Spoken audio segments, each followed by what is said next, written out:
നമ്മളെല്ലാവരും ക്രിസ്മസ് ആഘോഷങ്ങളിലെ തിരക്കിലാണ്. നമ്മൾ കേരളത്തിൽ സമാധാനപരമായി ക്രിസ്മസ് ആഘോഷിക്കുമ്പോൾ രാജ്യത്തുടനീളം ക്രൈസ്തവർ വേട്ടയാടപ്പെടുകയാണ്. 2024 മാത്രം ക്രൈസ്തവർക്കെതിരായ ആക്രമണങ്ങൾ റിപ്പോർട്ട് ചെയ്തത് 830 എണ്ണമാണ്. ഈ ഒക്ടോബർ വരെ റിപ്പോർട്ട് ചെയ്തത് 706 സംഭവങ്ങളാണ്. ഇപ്പോൾ ക്രിസ്മസ് ആരാധനകൾ പോലും വ്യാപകമായി പല സംസ്ഥാനങ്ങളിൽ UP, മധ്യപ്രദേശ്, ഛത്തീസ്ഗഡ്, ഗുജറാത്ത് തുടങ്ങിയ സംസ്ഥാനങ്ങളിൽ തടസ്സപ്പെടുത്തുകയാണ്.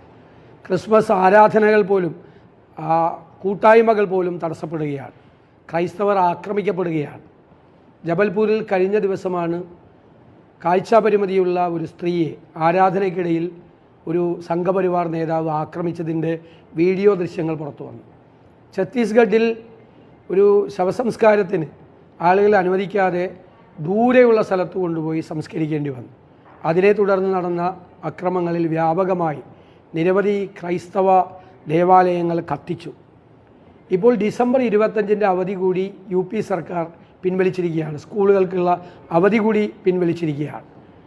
ഇന്ന് 24 ക്രിസ്മസ് തലേന്ന് ഛത്തീസ്ഗഡിൽ ബന്ദ് പ്രഖ്യാപിച്ചിരിക്കുകയാണ്.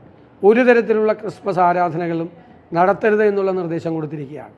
വ്യാപകമായി പാസ്റ്റർമാരെ അറസ്റ്റിലാകുകയാണ്. ബൈബിൾ വിതരണം നടത്തി എന്നതിൻ്റെ പേരിലാണ് പാസ്റ്റർമാരെ അറസ്റ്റ് ചെയ്തത്.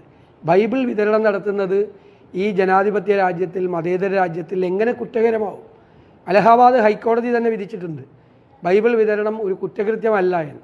മതപരിവർത്തന നിരോധന നിയമത്തിൻ്റെ പശ്ചാത്തലത്തിൽ ഈ എല്ലാ കേസുകളും കൊടുക്കുകയാണ്. ബൈബിൾ വിതരണം ചെയ്തതിൻ്റെ പേരിൽ കേസ്, ആരാധന നടത്തുന്നതിൻ്റെ പേരിൽ കേസ്, കൂട്ടായ്മകൾ നടത്തുന്നതിനെതിരായിട്ടുള്ള കേസ്. ക്രിസ്മസ് ആഘോഷങ്ങൾ നടത്തുമ്പോൾ വ്യാപകമായി ആക്രമണം അഴിച്ചുവിടുന്നു. സ്ത്രീകളും കുട്ടികളും ആക്രമിക്കപ്പെടുന്നു. വൈദികരും കന്യാസ്ത്രീകളും ആക്രമിക്കപ്പെടുന്നു രാജ്യത്തുടനീളം. നമുക്കറിയാം, പാലക്കാട്, നമ്മൾ കേരളത്തിൽ സമാധാനപരമാണെന്ന് ഞാൻ പറഞ്ഞെങ്കിലും പാലക്കാട് ഒരു കരാൾ സംഘത്തെ BJP പ്രവർത്തകർ ആക്രമിച്ചു. അതിനെ ന്യായീകരിക്കുകയാണ് BJPയുടെ സംസ്ഥാന നേതൃത്വം. ക്രിസ്മസ് കരാൾ നടത്താൻ പാടില്ല. നമ്മളെല്ലാം ചെറുപ്പത്തിൽ എല്ലാ മതസ്ഥരും ഒരുമിച്ച് കൂടിയിട്ടാണ് ക്രിസ്മസ് കരാൾ നടത്തിയിരുന്നത്.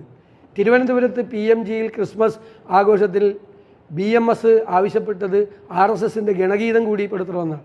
അതേ തുടർന്ന് പോസ്റ്റ് മാസ്റ്റർ ജനറൽ അവിടെയുള്ള ആഘോഷങ്ങൾ പിൻവലിച്ചു, ക്രിസ്മസ് ആഘോഷങ്ങൾ പിൻവലിച്ചു. അപ്പോൾ കേരളത്തിലേക്കും ഇവർ നുഴഞ്ഞു കയറാൻ ശ്രമിക്കുകയാണ്. രാജ്യത്തുടനീളം ക്രൈസ്തവർ നേരിടുന്നത് ഒരു ചെറിയ ന്യൂനപക്ഷമാണ്. ചെറിയ ന്യൂനപക്ഷം. അവർ ഒരു സ്ഥലത്തും അക്രമങ്ങൾ നടത്തുന്നില്ല. അവർക്കെതിരായിട്ടുള്ള വ്യാപകമായ അക്രമങ്ങൾ ഇന്ത്യയിലുടനീളം ഉണ്ടാവുകയാണ്. ഇവിടെ ക്രിസ്മസിനും ഈസ്റ്ററിനും കേക്കുമായി വൈനുമായി